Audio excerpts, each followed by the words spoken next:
Coming up next on the Jeff Crilley Show, I would suggest to you that being a great parent has never been so difficult. We'll talk to a leading national expert next.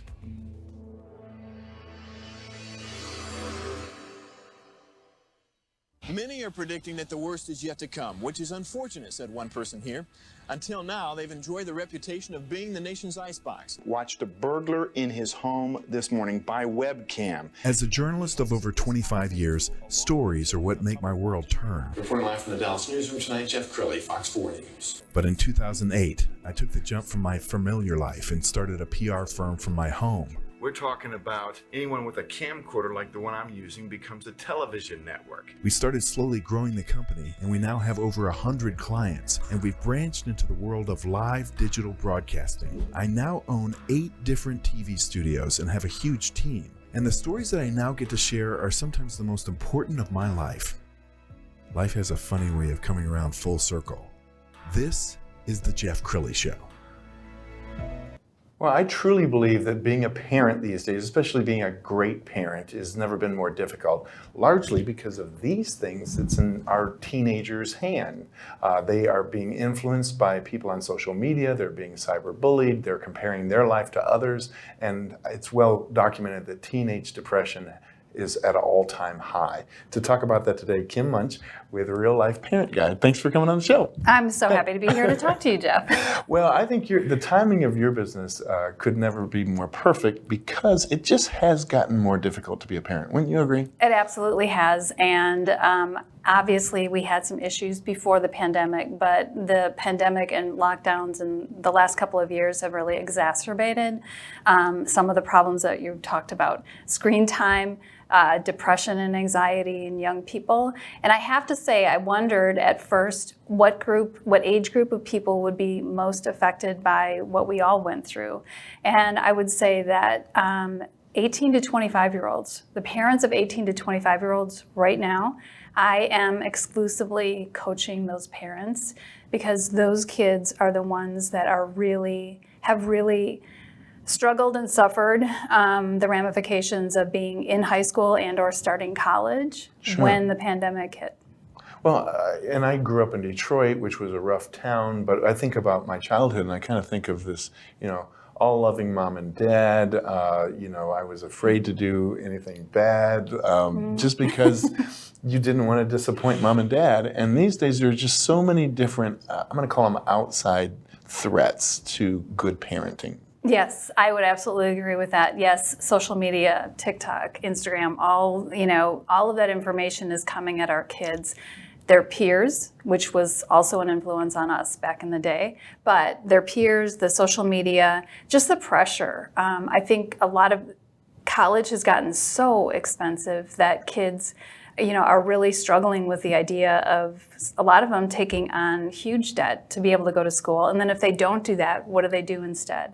So all of these things, the finances, life is expensive, as my husband would say, life's expensive. And, how do we pay for that can be really overwhelming for young people. Yeah. Let's talk about your book, and we're going to put the cover up on the screen, Becoming Me While Raising You. Tell us about the book.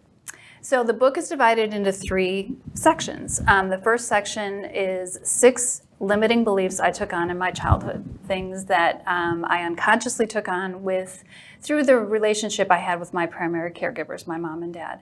And we all have beliefs about ourselves that are untrue. And so for many years I operated from these beliefs, one of which was I lost my voice. And that is a story that I tell about being 6 years old. The second portion of the book is I had my oldest son at the age of 18, and when he was 20, fell into an addiction to alcohol. So the second portion of the book is Raising You, and it's walking through his journey of addiction and getting him into treatment. So it's a very raw story of being a mom and what happened during that, it not only was my parenting wake-up call, but it was a personal awakening for me. So I began to really look at how I was parenting, how my parents had parented me, and learning and making some shifts, knowing that I had 4 kids behind my oldest son that I was going to have to walk through the adolescent years with.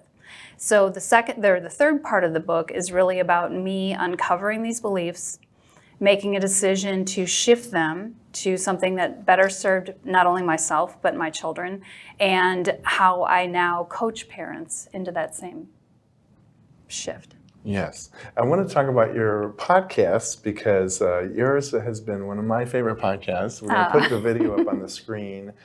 You were filming in our Grandscape studio. Yeah. Tell us about the show, why you started it, and the kind of guests that you would attract. Yeah, so Becoming Me While Raising You was the title of the book and then the title of the show. And that was, I invited moms who were both working to build their own businesses as well as remaining a present parent to their kids. So talking on the show about how do we do that? How do we as women build a business while also being present-minded to our kids who desperately need us to continue to be that way? So Yes. I thoroughly love having women on the show and talking about that. And I think, the pandemic was really tough on women. Often they're being forced to choose between their family and an employer who wants them back on the job. So I think I read one article that said it set back, the women's movement by 20 years because so many people who are climbing that corporate ladder or trying to achieve that level of success are suddenly now having to tell the boss, "I'm sorry, I can't. I've got to be home with the family." I mean, do you find that? I absolutely find that, but I think also women are incredibly resourceful. And I myself left a job that was that I enjoyed, but it was very stressful for me in order to pursue what I love most, and that is coaching parents. And so the ability, a couple of years in, it's been a struggle, but I think as women we can be resourceful in terms of what are we really passionate about, what can we get behind, what's our why, and creating a business for ourselves. So that was part of what I wanted to showcase as well. And Kim is a content factory because I went on, in preparing for this show, I went on your YouTube channel, and there are just literally dozens and dozens and dozens of videos, including helpful little short tip videos. Here's one. 3 reasons I'm glad I decided to become a parent coach. There is no more important job than being a parent. And I have loved being a mom to 5 kids. The active part of my parenting is nearly ending because my youngest is 17 and my oldest is 35. Deciding to help other mothers through their own parenting struggles, to support and encourage them and remind them of their value, just makes my heart sing. I get to set my own schedule. I'm taking a walk in the middle of the day today because, well, it's going to be the warmest part of the day and I love to take a walk. And the 3rd reason I love being a parent coach is because I know we are in the middle of a parenting evolution. And that means we are shifting from parenting over our kids to parenting with them. It is a huge task and a lot of people need help with it. And I couldn't be happier that in this lifetime, I'm going to be part of making that shift in the way we raise kids. Are you interested in learning more about how parent coaching may help you and your family? Does it sound intriguing? Maybe you want to become a parent coach and you'd like to learn more about what it takes. You can send me a message through my bio link or an email at reallifeparentguide@gmail.com. And I know why you're so successful as a coach because, one, you've walked more than a mile in their shoes. You've raised 5 children. Yeah. And you're very relatable. What are some of the things that you're dealing with right now as you coach parents? One, I would have to say the biggest thing is a lack of confidence in parenting. Parents are really, I think there's so much information coming in, just like with our kids, and they're always looking for the guru or the latest, answer to the problem. And it really is a lot about working on yourself. When I'm coaching parents, I can't work harder than them, but I am very much listening to hear what they're saying and what they're not saying and helping them to move past, again, some of these limiting beliefs that we take on that get triggered by our kids, because nobody can trigger us the way our kids can. And just really reminding them of their own divine intuition when it comes to raising kids. So confidence is an issue. If I'm going to be truly honest, it's pot smoking with young people, screen time with the teenagers, but I would say, the group that I really coach are parents of post-high school through the mid-20s and trying to help their kids launch despite marijuana use and mental health issues is a huge Wow. challenge. She's also very popular with the media. We're going to scroll down your media page, and if I had to guess, you've done hundreds of interviews in the last couple of years dealing with all kinds of subjects, including new parenting styles. Like one of the ones that you were talking about the other day was jellyfish parenting. Okay, Yes. so what is jellyfish parenting, Well- and do you advise it? Much like all of the other different animals that they've coined as, and vehicles are also a big thing. I would say jellyfish parenting is much like it sounds, spineless. Let the child lead. There are very few rules, boundaries, expectations, and the problem, I do not advise that as a main method of parenting. I think as our kids get into their teen and young adult years, giving them choice and allowing them at times to learn from the natural consequences of their life can be helpful.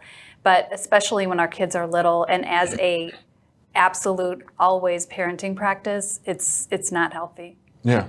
Is it possible to have a blend of different styles? I mean, Absolutely. they talk about lawnmower parenting and bulldozer Yeah. parenting, and Yes. there's all kinds of styles. Yeah. I think one of the most important things we're seeing now, and especially with millennials that are now having their kids, is recognizing our kids' feelings, validating them.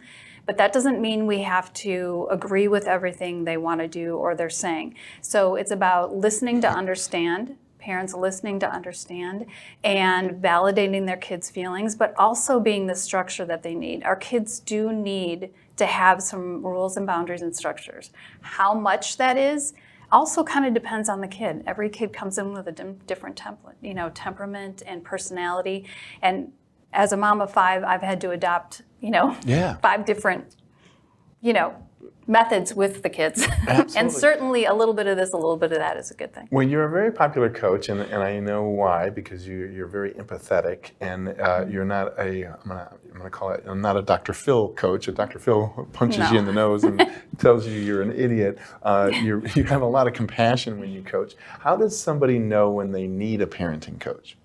Well, I think if you're struggling in the relationship with your son or daughter and you know that you're a part of the problem with that, and the only thing that parents can work on is themselves. The more we try and get or control our kids, the older they get, the more we try and do that, the more pushback you're going to have. So it's about working on you. So if you know that you are struggling in the relationship with your kids and or that you are part of it and you're willing to work on yourself, that's when you know a parent coach will help you. Do you find that most people either parent exactly like their parents parented them or exactly opposite? I mean, is it one or the other?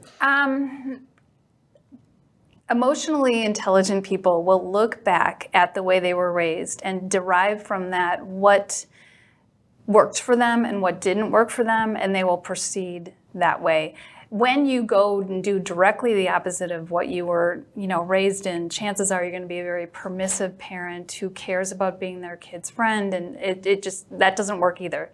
There's got to be some medium. But looking back to move forward is exactly what needs to take place when we're parenting the next generation. Wow. Kim, you've been an amazing guest. Thanks for coming on the show. Thank We're going to end with the website, which is reallifeparentguide.com. The great Kim Muench. Thanks for coming on the show. Thanks, Jeff. That's it for now. We'll see you next time.